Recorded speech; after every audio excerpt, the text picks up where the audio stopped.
खानेवाल में पेश आया एक ऐसा नाखुशगवार वाकया जिसने खानेवाल के शहरियों की नींदें उड़ा दी।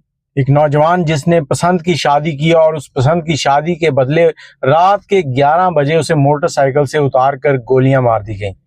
और इस पसंद की शादी के दरमियान क्या क्या बना, क्या क्या बातें हुई, वो सारी आपके साथ डिस्कस करेंगे। अस्सलाम वालेकुम, कैसे हैं आप लोग? मैं हूं आपके साथ अदनान और आज मैं आपको बताऊंगा कि इस पसंद की शादी के पीछे क्या क्या हुआ। लड़का जिसका नाम शाहिद था, शाहिद शोरकोट का रहने वाला था और सियाल कमलाने फैमिली से बिलोंग करता था।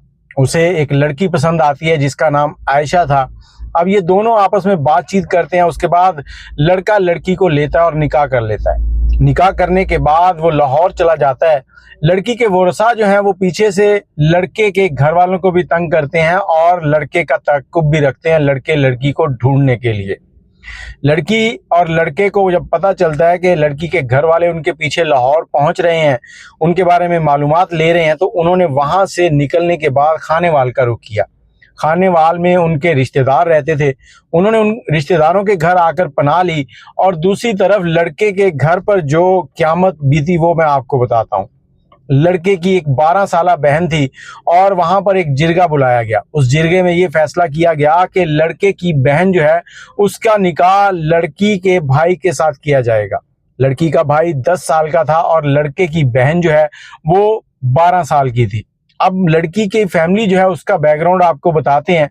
लड़की का वालिद जो है उसके ऊपर बज़ाहिर कोई ऐसे मामला नहीं है कि वो क्रिमिनल है, लेकिन लड़की का एक भाई कहते हैं कि इश्तिहारी है और लड़की के वालिद के जो कजन हैं वो भी कुछ इसी क्रिमिनल रिकॉर्ड के मालिक हैं। उनके ऊपर भी कई FIR हैं। अब वो जिरगा जो है उसके अंदर फैसला हुआ और वहां पर लड़की और लड़के का शरई निकाह कर दिया गया, जिसमें लड़की जो है वो 12 साल की और लड़का 10 साल का है। अब वहां पर पुलिस से बचने के लिए इसको शरई निकाह किया गया। इस जिरगे की मैं सोच नहीं सकता कि इस जिरगे ने क्या फैसला किया। अब जिरगे ने अगर फैसला कर दिया था तो आगे इस फैसले को पाबंद किया जाता ताकि इससे आगे बात ना बढ़ती।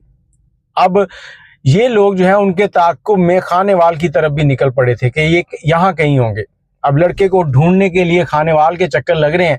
इधर खानेवाल में लड़के को जब पता चला तो लड़के की तरफ से कुछ लोगों ने मालूमात ली, तो वहां से जो मालूमात मिली हैं उसमें ये था कि लड़की वाले कह रहे हैं कि हमारी लड़की हमें वापस दो, आप लोग लड़की को तलाक दो, हम अपनी लड़की ले जाएंगे और हम आपकी लड़की को तलाक देंगे, वो आपकी लड़की आपके घर आ जाएगी, हमें हमारी इज्जत चाहिए। जबकि इज्जत के बदले इज्जत तो वो पहले ही ले चुके थे। और इस कहानी के एंड पे मैं आपको अपनी राय जरूर दूंगा, उस पर आपने बताना है कि क्या है। अब यहाँ खानेवाल में एक डेरेदार ने पंचायत बुलाई। अब उस पंचायत के अंदर लड़की और लड़के को नहीं बताया गया कि लड़की वाले आ रहे हैं। उधर लड़की के वारसा जो हैं वालिद और वालदा, उनको बताया गया कि आप इस तारीख को हमारे घर आ जाएं, यहाँ बैठकर बात करेंगे। पहली पंचायत का फैसला आप सुन चुके हैं, दूसरी पंचायत यहाँ लगी है और इस पंचायत में कुछ लोग उनके आए हैं। कोई 8-10 लोग मोटरसाइकिल पे थे, एक कार थी और रात के 2-2.5 घंटे ये बहस चलती रही कि लड़की को तलाक दो। जब लड़के को पता चला कि ये पंचायत तो मेरी जिंदगी खराब करने के लिए, जिस लड़की के लिए मैं इतने अरसे से इधर उधर मारा फिर रहा हूँ, दर दर की ठोकरें खा रहा हूँ, ये कहने कि उसे छोड़ दो। और लड़की वो भी इस लड़के की तरफ देखती है और कहती है कि ये वो शख्स है जिसके लिए मैंने अपने घर बार को छोड़ दिया, क्या ये मुझे छोड़ देगा? लेकिन यहाँ पर दोनों कायम रहते हैं। लड़की कहती मैं अपने माँ बाप के साथ नहीं जाऊंगी, मैं इसी लड़के के साथ रहूंगी। अब लड़की और लड़का जब अटल रहते हैं तो उसके बिना पर फैसला नहीं हो पाता और दोनों पार्टियां, लड़के वाले और लड़की वाले, इन दोनों को वो जो पंचायत वाला बंदा था वो कहता है कि ठीक है, आप लोग अपने अपने घर जाएं, जो करना है करें, आप लोगों को समझ ही नहीं आ रही। जबकि यहाँ पर अगर सोचा जाता तो दोनों फैमिलियों को बेहतर यही था खामोशी इख्तियार करते, शादियां हो चुकी थी, एक दूसरे की तरफ आना जाना शुरू हो जाता, मामला सुधर जाते। लेकिन यहाँ तो सर के ऊपर इज्जत सवार थी। कौन सी इज्जत? जब तुमने इस बच्ची के शौहर को गोलियां मारी हैं, पूरी दुनिया को पता चला है कि एक नौजवान जो पसंद की शादी करना चाहता था उसको गोलियां मार दी गई हैं, तो कौन सी इज्जत बची है? सोचने की बात है ना। अब पंचायत ने खत्म किया मामला, तो पंचायत वाले बंदे को चाहिए था कि एक फैमिली को अपने पास रखता, अगले दिन पुलिस की हिफाजत में उनको वहां से रुखसत करता, लेकिन उसने उसी वक्त दोनों फैमिलियों को रुखसत किया। जैसे ही उस इलाके के गांव से बाहर निकले, ये आप वीडियो देख रहे हैं, इस जगह पर सुनसान सा इलाका है और लड़का और लड़की मोटरसाइकिल के ऊपर आ रहे हैं। उनका कज़न जो है वो मोटरसाइकिल चला रहा है, उनके आगे कार लगाई गई, पीछे 8-10 मोटरसाइकिलें थी, इनको मोटरसाइकिल से उतारा गया और जब इन पे फायर किए गए तो लड़के को 2 गोलियां मारी और उसके बाद उसके कज़न की तरफ भी फायर किए गए। वो थोड़ा फासले पर खड़ा था और उसके बाजू को गोली ने टच किया और निकल गई। उसने वहीं से भागना शुरू कर दिया और लड़की को जबरदस्ती पकड़कर गाड़ी में बिठाने लगे। तो साथ ही कमाद की फसल थी, उस कमाद की फसल में लड़की ने छलांग लगाई और कमाद की फसल के अंदर छुप गई। जब लोग इलाके के इकट्ठे हुए, क्योंकि 3 से 4 फायर एक साथ हुए थे, तो इलाके के लोग जो है उस तरफ आए कि क्या मसला हो गया। तो इन लोगों ने देखा कि अब हजूम बढ़ने लगा है, तो ये लोग फौरन वहां से फरार हो गए।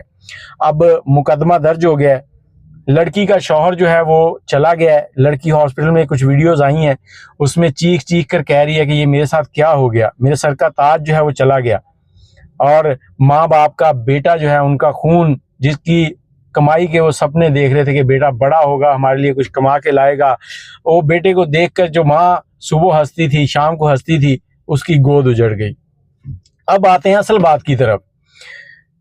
देखिए, मोहब्बत की शादी करनी है, मैं नहीं कहता कि ना करें, लेकिन मोहब्बत की शादी करने से पहले ये ज़रूर सोच लें कि हमारे घर वाले इस पे राज़ी होंगे, क्या लड़की के घर वाले राज़ी होंगे।